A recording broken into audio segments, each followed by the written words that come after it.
Salam aleyküm, hər vaxtınız xeyir gözəl insanlar. Bax, bu Yunanistandan gələn sortun bir dənə axırıncını özündə saxladığımdır. Kiçik variantını da saxlamışam. O da var. Onu da adını çəkiliş eləyəcəm. Görün nə gözəllikdə meyvə var. Amma iriliyində meyvə hələ yetişməyibdir. Meyvənin iriliyini görürsünüz. Davam edir çiçək. Burası sadəcə bunun qabı kiçik olduğu üçün indi bunun qabını böyüdəcəm. Yəni burada gizli məqamlı heç bir şey yoxdur. Bax, palıd bir dənə qabığı olsa əla olardı. Bu şamın yarpaqlarıdır. Bununla tərkibində torfdur. Bax, burada gözünüzün qabağında atıram. Bax, burada torfdur. Amma şamın qabığı olsa lap əla olardı. Torf, mümbit qəşəng torpaq hazırlanmış bizim özümüzdə olur. Mümbit torpaqdır. Hərəsindən eyni qaydada edirik ki, eyni bir qaydada olsun ki, o düzgün qaydada, o rütubəti də düzgün qaydada olsun. Bax, bu formada qarışdırdıq. Yəni burada qeyri-adi heç nə yoxdur. Mən bu sortdan gətirmişdim inşallah. Yenə də Allahın köməyi ilə yanvar ayında əgər olsa o sortdan yenə də gətirəcəm. Çox gözəl nəticə verdi. Mən inanmırdım ki, belə bir nəticə verə. Buna bax, maşallah, çiçəklər də davam edir. Meyvə ilə yetişməyib, meyvələr də çox iridir. Bu sortlardan vermişəm, çox adama vermişəm. İndi inşallah o görə yanvar ayında olsa yenə gətirəcəm. Yəni istəyənlər çox oldu. Boyu balaca da var. Onu da adını çəkib qoyacağım. Kim istəsə maraqlansa baxa bilər. İnşallah bax, görürsünüz. Bunu mən gətirəndə bir dəfə qabını dəyişmişəm. İndi ikinci səfər qabını dəyişirəm. Çünki bu zoğ çox kiçik idi. Bu zoğ da çox kiçik idi. Əvvəlki videoları kimsə izləyə bilər. İndi o zoğlar çox qəşəng böyüyüb. Yəni qab ucu ona qane eləmir. Bu formada qeyri-adi bir şey yoxdur. Bu formada köçürdəcəyik biz bunu bu qaba. Amma yenə deyirəm, burada palıd qabığı olsa lap əla olardı. O da ki, yoxdur. Yəni kim ki bu palıd qabığından istifadə eləsə daha yaxşı olur. Çünki orada tərkibində yağlıq faizi çoxdur deyək. Şam ağacında, bir də palıd qabığında. Mavicilərin də ən çox yağlığa ehtiyacı var. Çünki köklər ondan qidalanır. Bax, bu formada. Görürsünüz. Amma bunu aşağı salmaq olmaz. Əsas hövzəni aşağı salmaq olmaz. Eyni bir qaydada oturtulmalıdır torpağa. Bu qab ucu bunun üçün kifayət qədər bəsdir. Ha vaxtsa da bu 2 bu boyda böyüyürsə, onda bunun bu 5 litrlikdir. 15 litrlik qaba əkilsə tamamilə bəs edir. Heç bir şeydə ehtiyacı yoxdur. Bax, görürsünüz, göz qabağında deyirəm ki, hər kəs də alanda ziyanlıq çəkməsin. Və üz qatına da əlavə torpaq tökülür ki, çünki torf orada nəmli çox göstərə bilər və quruya bilər üzdə, bildirməz. Ona görə də yüngülvari üz qatına da torpaq əlavə edirsən ki, o susuzluğu hiss edərsən ki, vaxtında sulayasan.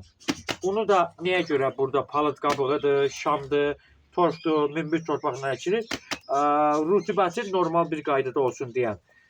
Və bir də əsas məsələ budur ki, əsas məsələ bu ümumi bitkilərdə hamısını gedir.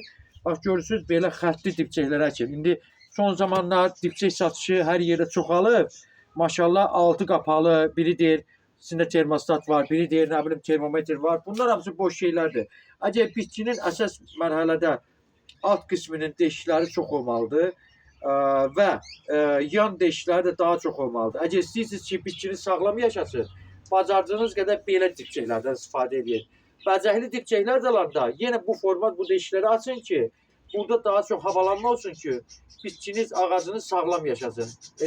Yəni fərq eləmir. Ölçüsündən, həcmindən fərq eləmir. Əsas məsələ odur ki, havalanma deşikləri çox olsun. Bunlar olandan sonra bitki də sağlam olacaq, ağac da sağlam olacaq və istədiyiniz məhsulu da düzgün bir qaydada oradan ala bilərsiniz. Bax, burada da göz qabağındadır. Bunu dəfələrlə qoymuşam. Bu cür 4-cü səfərdir. Eyni bir ağacı 4-cü səfərdir. Proses necə gedir? Ona görə həmişə baxın, hansı bir satış yerindəmi, hansı bir yerdə bir ağacın satışına başlamamışdan qabaq onu reklam eləyəndə onun həmən adamdan maraqlanın ki, o proseslər getdikcə bir ağac haqqında proseslərin sonuna qədər sizə onu göstərə bilsin. Əgər göstərə bilmirsə də, demək bu adamlar belə deyək də, yəni düzgün bir nəticə götürməyəsiniz oradan. Ona görə də seçim edin, aldığınız yerdə həmişə seçim edin ki, yenə deyirəm, hər bir ağac haqqında məlumat verə bilsin, hər bir ağacın əkilmə haqqında məlumat versin və hər bir ağac necə qaydada baxılmalıdır, necə torpaq əkilməlidir, o qaydada sizə məlumat verə bilsin. Məndən bu qədər. İkinci növ mavicilərini onu da göstərəcəm. Mən bunu nəyə görə sona qədər saxladım ki, kimlər ki deyir ki, meyvəsi iri olacaq, xırda olacaq, mən gətirdiyim məhsulda nə xəbərim var? Satdığım məhsulda nə xəbərim var? Yəni mən bunu bura satışa gəlməmişdən qabaq mən bilirdim ki, bunların meyvələri böyükdür. Bəli, ilkin mərhələdə meyvələr böyük ola bilər. Əgər siz onun torpağını hər bir qaydasında, hər bir şeyini eləsəz, ondan sonraki prosesdə gedən həmən çiçəklər də, bu meyvələr yetişəndən sonra o meyvələr də başlayacaq eyni qaydada böyüməyə. Hər bir şey birinci növbədə torpaqdan asılıdır. İkinci növbədə bunun dibçəyindən asılıdır. Vacib deyil heç bu mavicilərin yerə əkmək. Çünki mavicilərin o qədər də böyük bir kök həcmi yoxdur. Əsas məsələ odur ki, onun torpağı düzgün qaydada zəngin olsun. Əsas məsələ ondan başlayır. Oturduğu yer günəş faizinin hansı bir faizdə olmağı. Bu barədə deməyəcəm, bu barədə satış edəndə deyirəm ki, məsələ. Günəş faizinin necə olması o qayda. Yəni bu mən günəş faizini mən desəm, o fırıldaq satanlar da onu öyrənirlər. Günəş faizi necə olmalıdır? Onu da satışa verəndə onu da biz deyirik ki, günəş faizi harda olmalıdır, necə dərəcədə olmalıdır və şaxtada, hansı şaxtada necə saxlamaq lazımdır. Sadəcə bu. Kimlər ki istəyirsə də sona qədər izləyə bilər.